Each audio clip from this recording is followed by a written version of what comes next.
کوئی انسان کفر کر رہا ہے، اگر کوئی انسان کافر ہے تو اس کو لا الہ الا اللہ کی ویکسین لگا دیجئے، کفر کا علاج ختم ہو جائے گا۔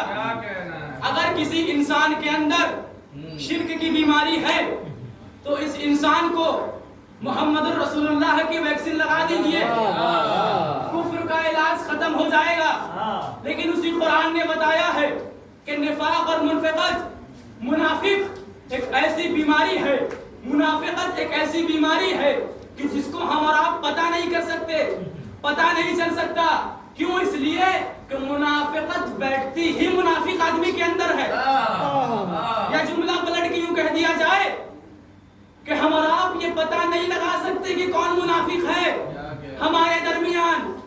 بات مثال سے واضح کرتا چلوں، مثال جو بہت عام ہے، آپ بارہا سنتے ہوں گے، وہ مثال ایک طوطے کی ہے۔ طوطا جب بھی آپ دیکھیں حملہ کرتا ہے تو باغ پر حملہ کرتا ہے۔ کیوں حملہ کرتا ہے باغ پر؟ اس لیے حملہ کرتا ہے کہ جو کلر طوطے کا ہے وہی کلر باغ کا ہے۔ تفکر شرط ہے، جو کلر طوطے کا ہے وہی کلر باغ کا ہے۔ اب جب باغ میں طوطا بیٹھ گیا تو ہمارا پتہ نہیں کر سکتے کہ اس باغ میں ہے کون۔ بات اور آسان کر دیں، طوطا بھی سبز، باغ بھی سبز۔ اب جب سبز سبز مل جائیں گے تو پتہ کیسے چلے گا ہے کون؟ اب جب آیا باغ کا مالک، اس کو پتہ نہیں ہے کہ کون ہے باغ میں، یا تو وہ کنکر کا سہارا لے گا یا تو وہ بندوق کا سہارا لے گا۔ جب وہ کنکر کو باغ کی طرف پھینکے گا یا جب وہ بندوق کو چلائے گا تب وہ طوطے کے دماغ میں آئے گا اب یہاں رکنا محال ہے، اب یہاں نہیں رک سکتے۔ کیوں؟ اس لیے کہ باغ کا مالک آ گیا ہے۔ اگر اس نے ہمیں دیکھ لیا یا پہچان لیا تو ہمیں چھوڑے گا نہیں، تو وہ اڑ جاتا ہے، وہ اڑ جاتا ہے۔ تو جب باغ کا مالک دیکھتا ہے تو وہ یہ کہتا ہے کہ اس نے منافقت والی حرکت کی ہے، اس نے منافقت والا کام کیا ہے، اس لیے کہ اس نے باغ کے کلر کا فائدہ اٹھا کر کے، اپنے کلر کا فائدہ اٹھا کر کے اس نے باغ پر حملہ کیا، اس نے باغ پر حملہ کیا ہے۔ تو بھائی اس منافق کا تو پتہ چلا ہے، لیکن کنکر کے ذریعے، بندوق کے ذریعے، لیکن اب ہمارے درمیان وہ کون ہے جو مومنوں کے لباس میں بیٹھا ہوا ہے، اب پتہ کیسے چلے؟ تو عبد السعید خدری صحیح ترمذی میں فرماتے ہیں کہ نحن کن المنافقین بعہد رسول اللہ ببغض علی ابن ابی طالب، کہ جب ہمیں رسول کے زمانے میں یہ پتہ کرنا پڑتا تھا کہ کون علی کا دشمن ہے، یہ کون کافر ہے، کون منافق ہے، کون مومن ہے، تو ہم اس کے سامنے علی کا نام لیتے ہیں، علی کا نام سن کر کے اس کا چہرہ کھل جاتا تھا، تو ہم سمجھ جاتے تھے کہ وہ مومن ہے۔ لیکن اگر اس کے سامنے علی کا نام لے لینے سے اس کا چہرہ پگھل جاتا تھا، اس کا چہرہ تغیر ہو جاتا تھا، تو ہم سمجھ جاتے تھے کہ وہ منافق ہے۔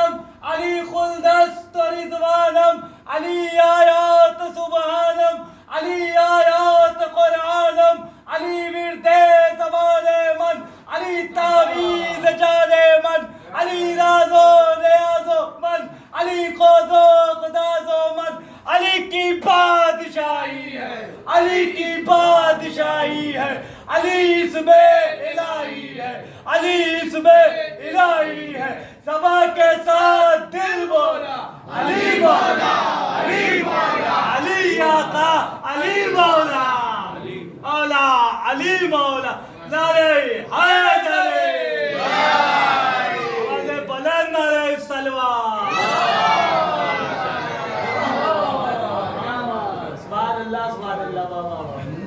سید خدری فرماتے ہیں کہ اگر ہمیں پتہ کرنا پڑتا تھا صحیح ترمذی میں کہ کون علی والا ہے کون علی والا نہیں ہے تو اس کے سامنے علی کا نام لے لیتے تھے. اگر نام سن کر کے وہ مسکرا دیتا تو پتہ چل جاتا تھا کہ علی والا ہے. اگر نام سن کر کے اس کا چہرہ تغیر ہو جاتا تھا اداس ہو جاتا تھا تو پتہ چل جاتا تھا کہ وہ علی والا نہیں ہے. عزیزو اللہ فرما رہا ہے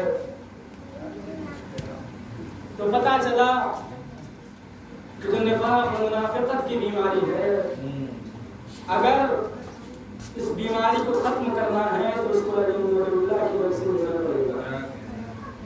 اس بات پڑھتے ہیں محمد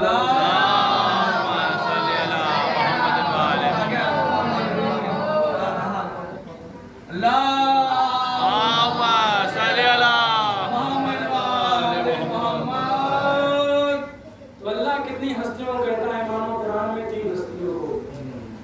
پہلا کہہ رہا ہے کہ فآمنوا باللہ ہے ایمان لاؤ اللہ پر برسول ہی اور اس کے رسول پر. پھر آگے فرما رہا ہے نور الذی انزلنا.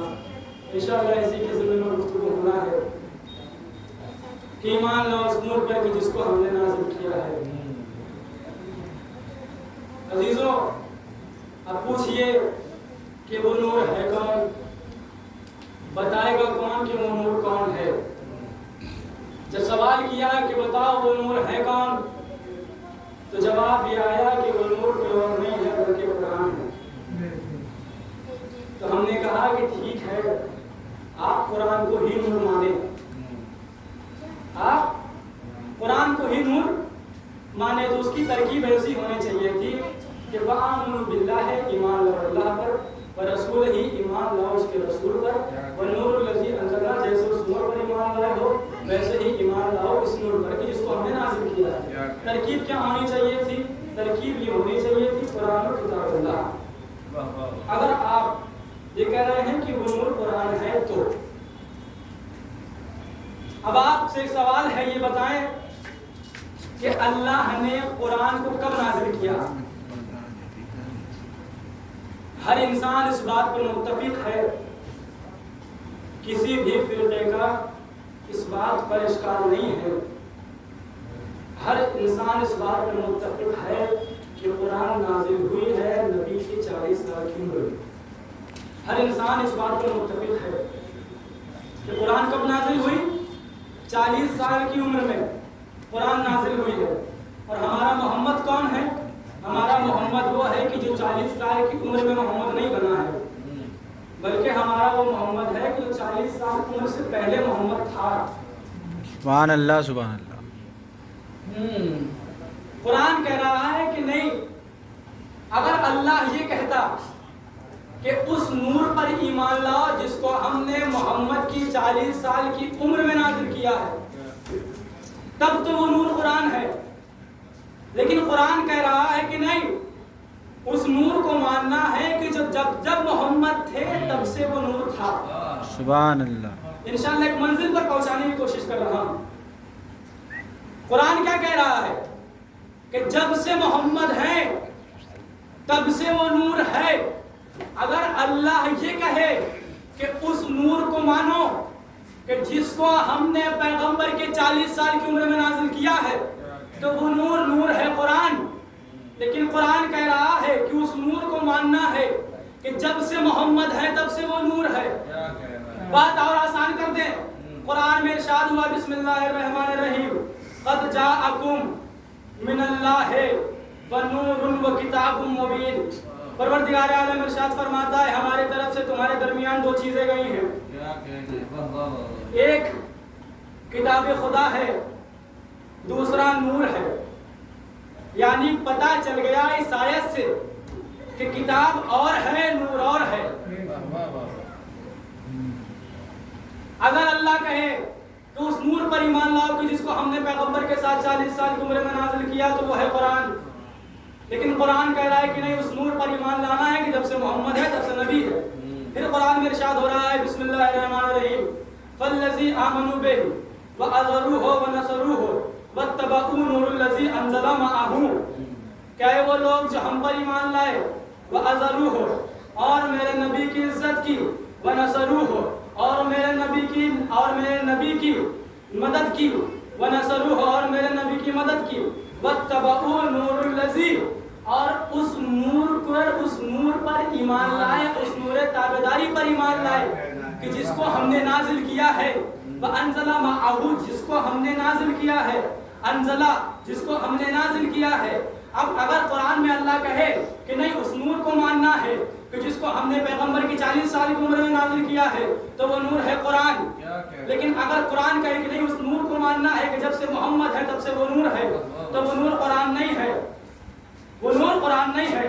اللہ نے کہا کہ بھائی وہ لوگ جو ہم پر ایمان لائے، ہمارے نبی کی مدد کی، ہمارے نبی کی عزت کی، ہمارے نبی کی عظمت بیان کی اور اس نور تابعداری پر ایمان لائے کہ جس کو ہم نے نازل کیا ہے، تو اب سمجھ میں آیا کہ وہ نور قرآن نہیں ہے، لیکن قرآن کہہ رہا ہے، ایک سوال ابھی بھی ہے، قرآن کہہ رہا ہے کہ نہیں اس نور پر ایمان لانا ہے کہ جب سے محمد ہے تب سے وہ نور ہے۔ انشاءاللہ اس کو بہت محسوس ہوں گے اگر آپ اس چیز کو سن لیں گے۔ کہہ رہا ہے کہ نہیں جب سے محمد ہے تب سے وہ نور ہے، تب محمد کب سے ہیں یہ پتہ کیا جائے۔ لوگ آئے، آنے کے بعد پیغمبر سے سوال ہوا کہ اے پیغمبر اکرم، اے اللہ کے رسول، اے خدا کے رسول، یہ بتائیے کہ آپ کب سے نبی ہیں؟ تو پیغمبر نے فرمایا کنت نبی آدم بین الماء والطین، میں اس وقت سے نبی ہوں کہ جب سے تمہارا دادا آدم، تمہارا بابا آدم سبحان اللہ سبحان اللہ اور پانی کے درمیان مخلوق تھا، میں تب سے نبی ہوں۔ تو پتہ چلے کیسے کہ وہ نور ہے کون؟ تو جابر ابن عبداللہ انصاری سے فرماتے ہیں کہ ہم نے رسول سے سوال کیا کہ اے پیغمبر آپ کب سے نبی ہیں؟ تو پیغمبر نے سوال کا جواب دیا میں اس وقت سے نبی ہوں کہ جب کوئی نہ تھا، جب آدم مٹی اور پانی کے درمیان مخلوق تھے۔ اب جابر ابن عبداللہ انصاری گھبرائے، اور گھبرانے کے بعد کہتے ہیں اللہ نے آپ کو کس چیز سے پیدا کیا ہے؟ تو پیغمبر نے فرمایا ہے من نور ہی، اپنے نور سے پیدا کیا ہے۔ پیغمبر نے فرمایا پھر اس کے بعد کیا ہوا؟ پیغمبر کہتے ہیں کہ دیکھیے ایک بات ذہن میں رکھ لیجئے، ہمارا نبی وہ نبی نہیں ہے کہ جو 40 سال کی عمر میں نبی بنا ہے۔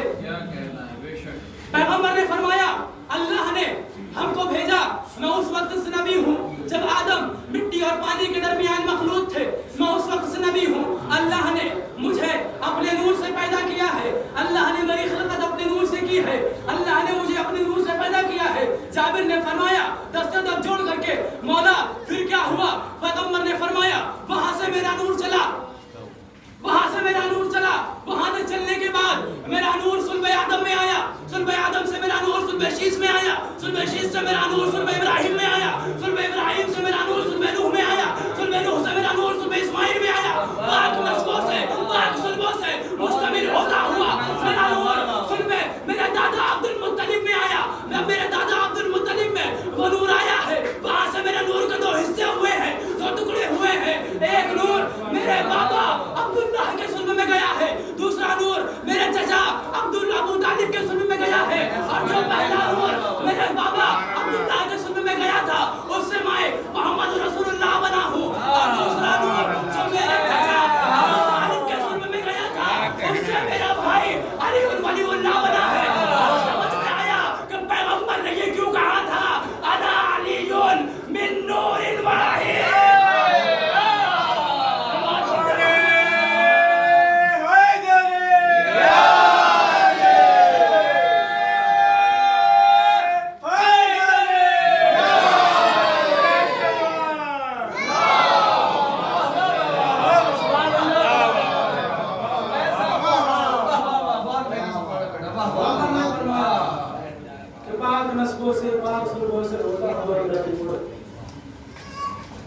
وہاں سے میرا نور کے 2 ٹکڑے ہوئے، ایک سے میں محمد بنا، ایک سے میرا بھائی علی بنا۔ اب سمجھ میں آیا کہ پیغمبر نے کیوں کہا تھا کہ ہم اور علی ایک ہی نور سے ہیں۔ عزیزو ولایت کا مسئلہ ہے، ولایت کا، یہ ولایت بہت اہم اور بہت ضروری ہے۔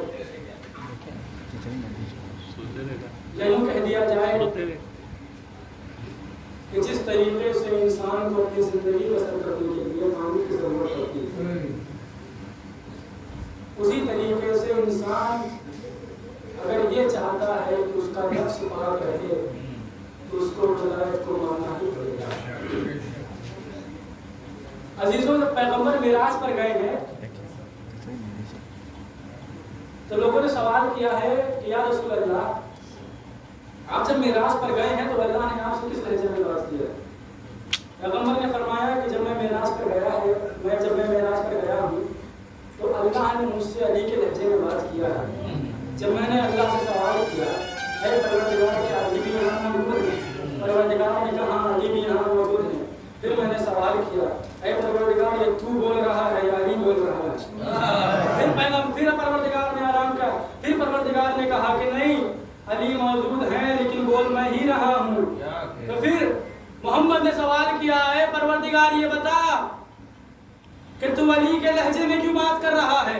تو پروردگار عالم نے کہا کہ جب میں نے اپنی محبت کا نظریہ کیا، جب میں نے اپنی محمد کو دیکھا، جب میں نے اپنی محبت کو دیکھا تو میرے پاس تیرے سے زیادہ کسی کی محبت نہیں تھی، لیکن میں نے جب تیرے دل کو کھنگالا تو پتا چلا کہ علی سے زیادہ تیرے دل میں کسی کی محبت ہی نہیں ہے۔ پھر میں نے سوچا کیوں نہ اسی کے لہجے میں بات کیا جائے کہ جس کی محبت میرے حبیب کے دل میں سب سے زیادہ ہے۔ پیغمبر نے، پروردگار نے علی کے لہجے میں بات کر کے یہ دنیا والوں کو بتا دیا کہ دیکھو جب پروردگار کا اور پروردگار کے حبیب کی بات بغیر علی کے مکمل نہیں ہو سکتی تو تم مسلمانوں کی بات بغیر علی کے کیسے مکمل ہوگی؟ سلوات پڑھتے محمد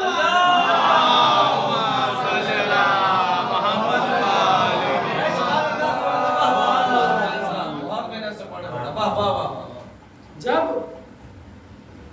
میری بات اور میرے حبیب کی بات بغیر علی کے مکمل نہیں ہو سکتی تو تم مسلمانوں کا ایمان کہاں سے بغیر علی کے مکمل ہو جائے گا؟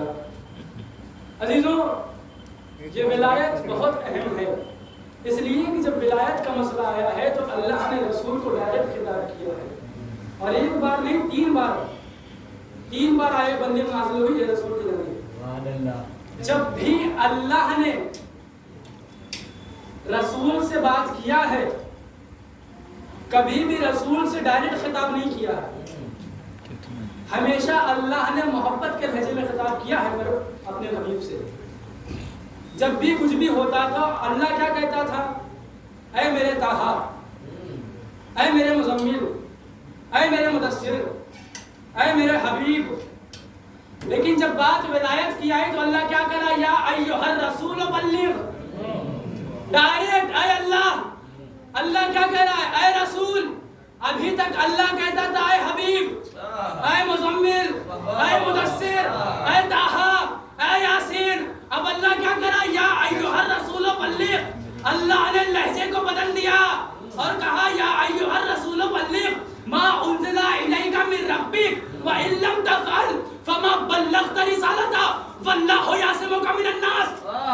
اے رسول پہنچا دیجئے کہ جس کا حکم آپ کو پہلے دیا جا چکا ہے، اگر آپ نے نہ پہنچایا تو گویا کار رسالت کا کوئی کام انجام ہی نہ دیا۔ اللہ نے ڈائریکٹ رسول سے خطاب کیا ہے، اللہ نے حبیب نہیں کہا ہے، اللہ نے یاسین نہیں کہا ہے، اللہ نے مزمل نہیں کہا ہے، اللہ نے ڈائریکٹ خطاب کیا ہے اور کہا ہے اے رسول اگر نہ پہنچایا تو کچھ نہ کیا۔ ولایت کا مسئلہ ہے، ولایت کا جب پروردگار عالم اپنے نبی کے کام کو، اپنے نبی کے امور کو بغیر ولایت پہنچانے کے قبول نہیں کرتا تو ہمارے اور آپ کے ایمان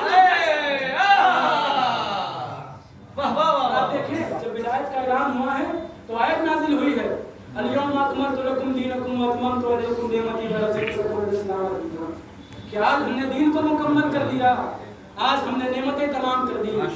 اس کا مطلب دین تھا پہلے مکمل نہیں تھا، نعمتیں تھی پہلے تمام نہیں تھی، آج مکمل تمام ہوئی ہے۔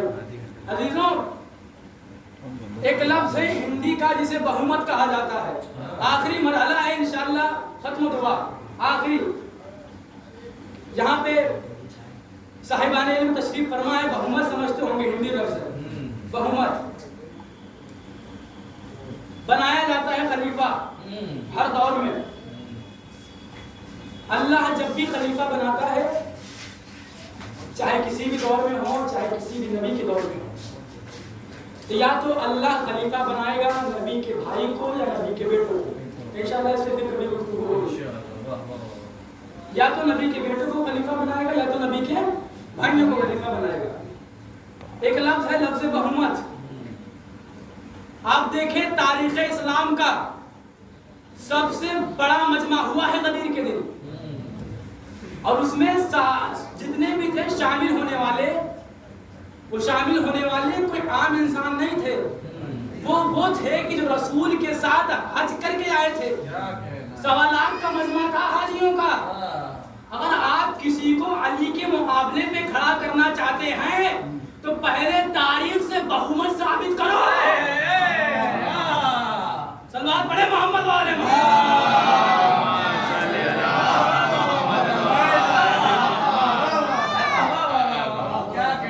سب سے بڑا مجمع تھا تاریخ اسلام کا. کسی کو بھی اگر آپ علی کے مقابلے میں لانا چاہتے ہیں تو پہلے آپ کو مجمع لانا پڑے گا جو رسول لے کر آئے تھے. ولایت کا مسئلہ ہے عزیزو، ولایت بہت اہم ہے. یہ ولایت عزیزو، 20 منٹ کربلا سے پہلے کا سفر جناب حسین کے نام ہے، اور کربلا کے بعد کا سفر جناب زینب کے نام ہے. بس چند فطرے مسائل کے ہیں، تصور کر لیں. تصور شرط ہے، اس کے بعد ختم ہوا. کربلا کے بعد کا سفر جناب زینب کے نام ہے. اور عزیزوں، آج انہی کا صدقہ ہے، آج انہی کا وسیلہ ہے کہ آج ہم اس فرش ازا پر بیٹھے ہیں. اس لیے کہ آپ دیکھیں کہ کتنی پابندیاں ہوئی ہیں، ہر دور میں پابندیاں ہوئی، ظلم پہ ظلم کیا گیا ہے، لیکن پھر بھی جناب صدر نے فرش کو بچایا ہے اور اپنے بھائی کا ماتم کیا ہے. عزیزوں، جب یہ قافلہ چھوٹا ہے شام سے اور روانہ ہونے کے لیے تیار ہوا ہے، تو آپ تصور کریں کہ کیا بیویوں کو عباس کی یاد نہیں آئی ہوگی؟ کیا سید سجاد کو سکینہ کی یاد نہیں آئی ہوگی؟ وہ سکینہ کہ جو سوال کرتی تھی بھیا یہ پرندے کہاں جا رہے ہیں؟ سید سجاد کہتے تھے یہ پرندے اپنے گھروں کو جا رہے ہیں. پھر سکینہ کہتی تھی بھیا ہمیں کب جانا نصیب ہوگا اپنے گھر؟ عزیزوں، وہ سکینہ نہیں ہے. کیا سکینہ کی یاد نہیں آئی ہوگی؟ عزیزوں، یاد سب کی آئی ہوگی. عزیزوں، جانتے ہیں جب سید سجاد، جب آپ کو اگر رونا نہ آئے تو صرف اس بات پر تصور کر کے آنسو بہا دیا کریے کہ جب آپ کے گھر میں کوئی 4 سال کی بچی ہو اور کوئی اسے تماچا مار دے تو سوچیے اس بچی کا عالم کیا ہوگا. باپ تڑپ جاتا ہے، ماں تڑپ جاتی ہے. عزیزوں، یہ باپ اور ماں ہے، لیکن اگر کوئی بچی کو 4 سال کی بچی کو ہمارے اور آپ کے سامنے مارے تو ہمارا دل تڑپ جاتا ہے. لیکن ایک بھائی ہے جس کے سامنے نیزے مارے، جس کے سامنے تازیانے مارے جا رہے ہیں، بھائی ہتکڑیوں میں جکڑا ہوا ہے، کچھ نہیں کر سکتا. عزیزوں، جناب سکینہ کو روایت بتاتی ہے کہ جب جناب سکینہ کو تازیانے مارا ہے نا شمر نے، تو جناب سکینہ گر گئی ہے. جب گری ہے نا جناب سکینہ ٹوٹ نہیں پائی. تو شمر بڑھا سید سجاد کی جانب اور بڑھنے کے بعد سید سجاد کو تازیانے مارنے لگتا ہے. کہتا ہے سجاد اگر سکینہ نہیں اٹھی نا تو میں تجھے ہی ماروں گا. عزیزوں، جناب سکینہ نے جیسے ہی دیکھا کہ بھیا کو، جناب سکینہ نے جیسے ہی دیکھا کہ شمر نے بھیا کو تازیانے مارا، جناب سکینہ فوراً اٹھی اور جانے کے بعد 4 سال کی بچی ہے اپنے